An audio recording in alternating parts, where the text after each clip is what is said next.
Star Wars Episode VII The Force Awakens is a science fiction fantasy movie directed by J.J. Abrams and starring Daisy Ridley, John Boyega, Oscar Isaac, Adam Driver, Harrison Ford, Mark Hamill, and Carrie Fisher. Guys, I'm really happy to tell you that I loved this movie. I don't know, I just love this movie. I really don't know what to say. Well, actually, the special effects were amazing. But still, guys, Star Wars The Force Awakens is one of my favorite movies of the year, and it might just be my favorite Star Wars movie. I have to see it at least another... Things truly have changed.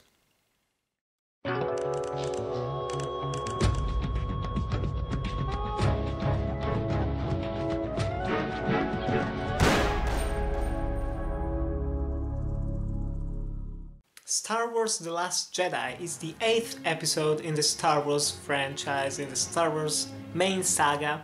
It is directed by Rian Johnson and it stars the same people that were in the last episode.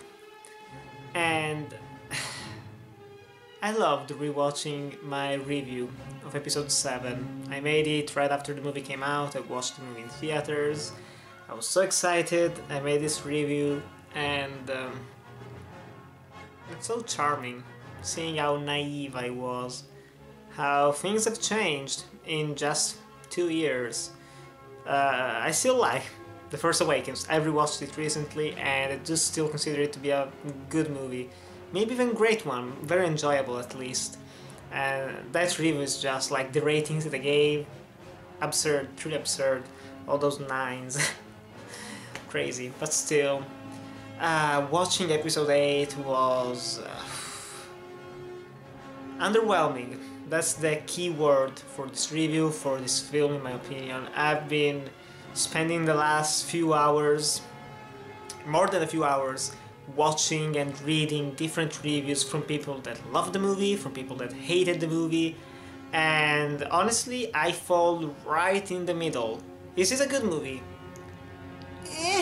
Technically, yeah. Story-wise, not really, but is it a bad movie?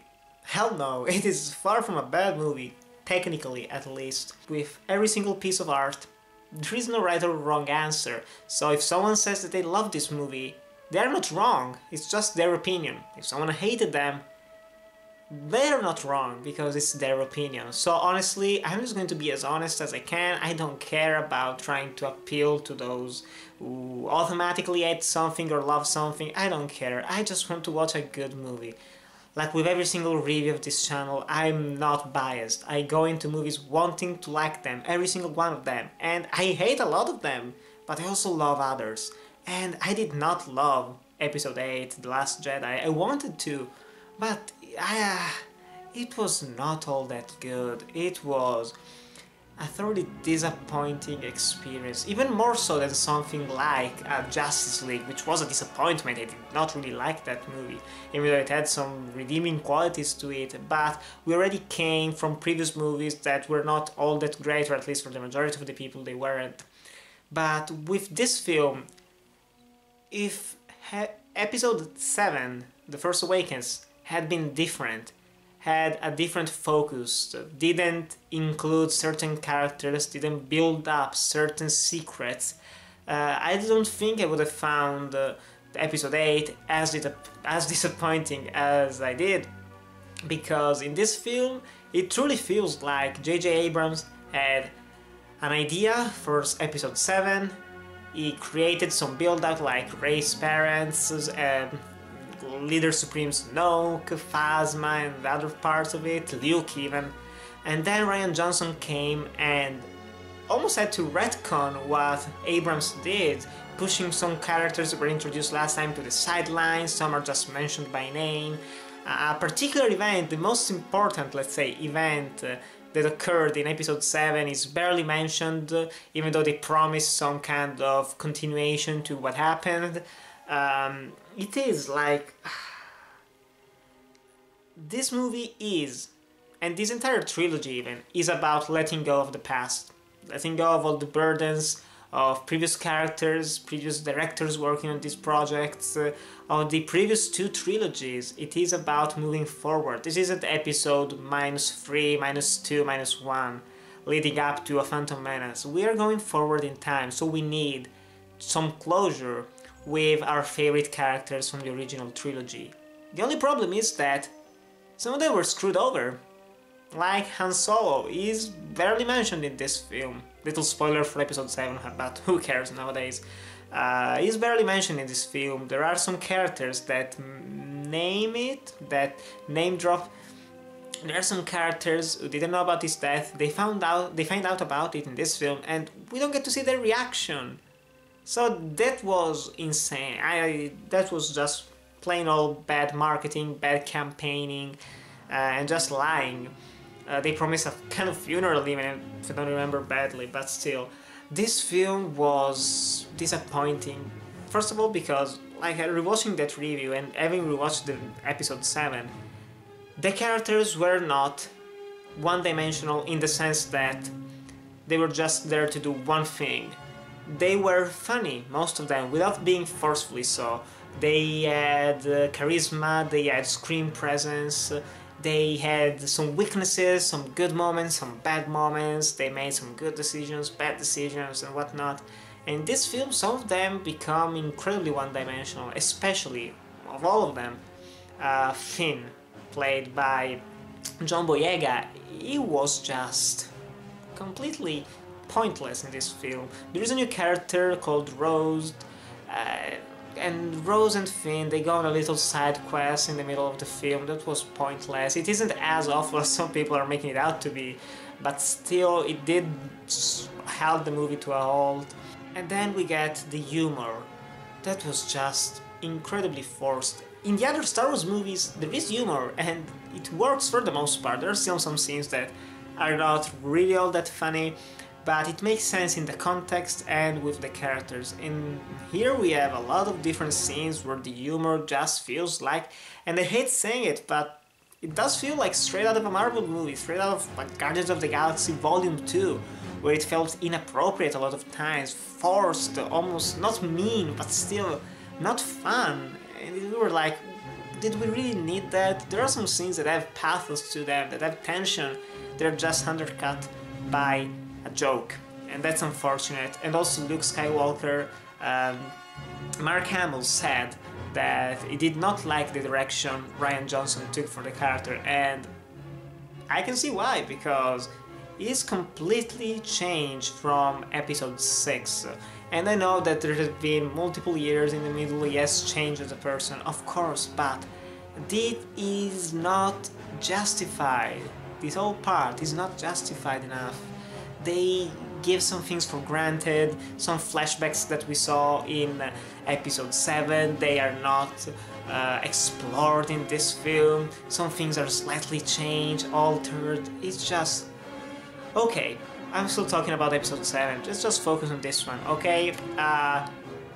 This film is 2 hours and a half long. I think it's the longest Star Wars film, close to it at least, and it felt like one. For the first hour and 40 minutes, nothing truly happens, which is mind-boggling. While we have characters talking, we have 1 or 2 small fight scenes, usually just space battles, it doesn't really go anywhere. And the characters did introduce some new ones, like Admiral Aldo or whatever, played by Laura Dern, who is an actress that I really love. She was underused in this film, the character, she does some stupid ass decisions, the usual, I have to do something, I have a certain plan, I could tell you, but I won't. Even though telling would improve everyone's morale and lifestyle and whatnot, it's just, there are some stupid decisions, I'm sorry, but at the same time, while I did not like some of these choices, there are some things that I really liked. There are some forced connections, moments that were done wonderfully, I did like them. Not most of the cinematography, but some of the shots in the cinematography were pretty good, some of them. For the most part, it didn't look all that spectacular. The First Awakens had some fantastic vistas, wide shots. In this one, not really all that many, unfortunately. And at the same time, the special effects, as always, are pretty good. Some of the creatures on the casino planet, they don't look all that great with the CG, but for the most part, it looks good. There isn't much variety, the environments, it's very stale, very similar. The only differences are the throne room, let's say, of Snoke, which is in red, that looks pretty cool, and the planet at the end, the Salt Planet, it looks pretty cool. And that's the thing, it just looks cool. Does it add something different to tactics, to strategies like Hoth in Empire Strikes Back or Mustafar in Episode 3? No, they just look cool for no real reason, just to change things up a bit. I get it, it's a you can't satisfy everyone's situation. Some people are gonna love it, some are gonna hate it, and you can't make everyone happy. Honestly, yeah, there are just so many things to talk about at the same time, not really, like the music. It's the same old scores that we had back in the day, back in the 70s and 80s. They are good music pieces, they are good tracks, whatnot, but there is nothing truly new. The new themes, they're barely used and barely noticeable, especially unlike Episode 7. In that one they were more prominently used. In this one, not as often. And yeah, the acting, it's good for the most part. Some of the characters were improved. I still really like Kylo Ren as a character because he's moving forward, he's kind of different and he has an arc. That's the good thing. Poe, they improve him compared to the first movie where he was just kind of there to be a badass. That was cool. Finn, as I've said, very one-dimensional this time around, like a comic relief almost. Phasma and Snoke, they're just kinda there, and you will know what I mean when you see the movie. And if you've seen it, come on, let's be honest. You know what I'm talking about. It's bullshit. Especially Phasma. And then Leia.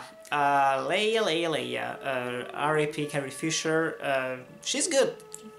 Is she great? Is even Mark Hamill great, deserving an Oscar, like some people are saying? No, and it's not the fault of the actors per se. They're doing the best they can. It's the fault of the writing, how every action is written, and there is a moment with Leia, like 30 minutes into the movie, that was absurd, crazy, awful looking, poorly explained, and no one talks about it. It's one of those things that, like, I don't know, a dragon could have appeared, and everyone would have been like, oh yeah, there's a dragon. And I'd be like, no one's surprised by that? No one's gonna say anything more?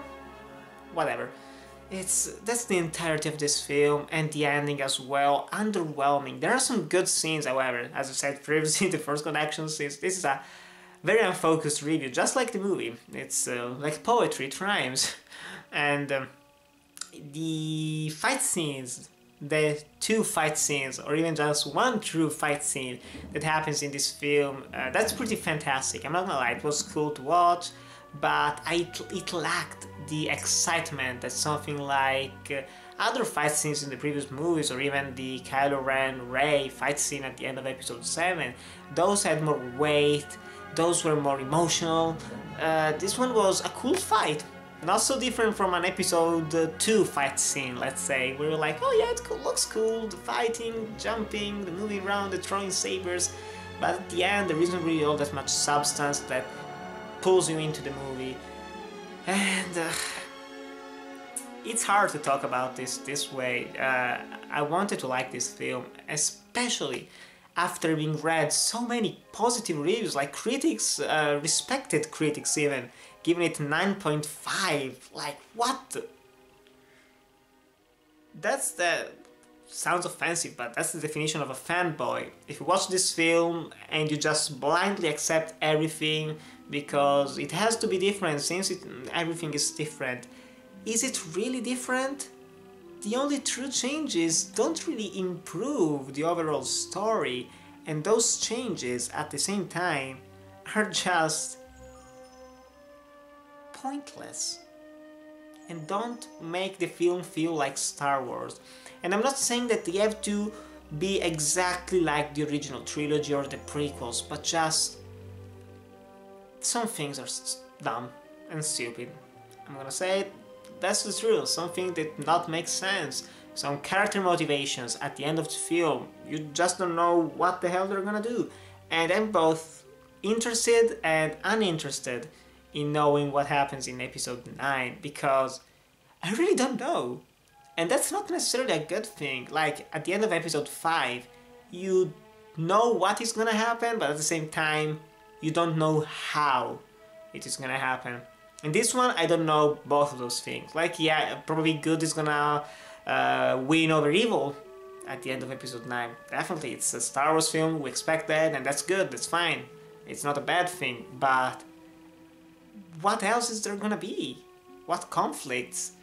I don't know, I'm curious and I'm hopeful that J.J. Abrams is gonna improve what Rian Johnson has changed. A little less forced humor, a little less cutesy characters and cutesy animals that are completely pointless except to sell toys. And even like the Ewoks, hate the Ewoks as much as you want, at least they were part of the freaking story. Even Jar Jar Binks was part of the story. The Porgs and the Crystal Critters, they don't do jack shit in this film. They don't. Not a single, you could remove every single moment with them, that'd be fine. Boy, oh boy. I already know that a lot of fans are gonna hate me for this, but I also hope that you understand that I'm not hating on the movie. It is perfectly watchable. It's a watchable film. Mediocre story, mediocre characters, okay technically speaking, acting good, definitely, but I don't really want to rewatch this. I wanted to rewatch episode 7. I even wanted to rewatch Rogue One, honestly, for at least for the final half hour. This one, no. I don't think I'm gonna revisit this until the Blu-ray comes out, and even then, I'm probably gonna wait a while before rewatching it. So guys, definitely tell me, but please don't be aggressive, don't be like you don't understand it or you're too much of a fanboy. I don't care about those things. I never truly did, so like feel free to say those things in the comments below. That probably proves that you haven't really listened to the video, but still I'm curious to hear what you think of this film, if you agree with my reaction, with my review, if you agree, if you think this movie is perfect, if you think it's the best Star Wars film, if you think it's the worst, tell me what you want. But still, thanks as always for watching. Remember to like, comment, subscribe, and I'll see you in the next video.